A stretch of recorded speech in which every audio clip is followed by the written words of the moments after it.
কালকে অনেকটা ডাল বানিয়ে ফেলেছিলাম, আর আমাদের বাড়িতে বাসি ডাল কেউ খেতেই চায় না। তো আমি ভাবলাম চলো এই বাসি ডালটা দিয়ে একটা রেসিপি বানিয়ে ফেলি। তারপরে আমি কি করলাম, কড়াইয়ে তেল দিয়ে পেঁয়াজ কুচি লঙ্কা কুচি করে ওটার মধ্যে ভাজা ভাজা করলাম, আর সেই তেলের মধ্যে কিছুটা রসুন থেতো করে দিয়ে দিলাম। দিয়ে সমস্তটা নিয়ে ভালো করে লাল লাল করে ভেজে নিলাম। আর সেই ভাজার মধ্যে একটা ডিম ফাটিয়ে দিয়ে দিলাম, দিয়ে সব কিছু মিশিয়ে ভালো করে ভেজে নিলাম। তো বন্ধুরা, তোমাদের কিন্তু বাড়িতে যদি বাসি ডাল বেঁচে যায় তোমরা কিন্তু ফেলে দিও না, এই রেসিপিটা দেখে বানিয়ে খেও কিন্তু।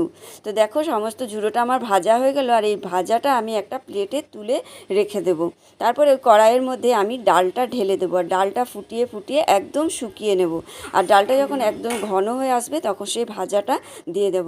দেখো তো মনে হচ্ছে সেই আমার ডালের রেসিপি। আর হাজব্যান্ডকে দিয়ে বললাম যে আজকে দেখো ডাল মাখা বানিয়েছি, খেয়ে নাও। আর হাজব্যান্ড বুঝতেই পারেনি যে বাসি ডালের রেসিপি।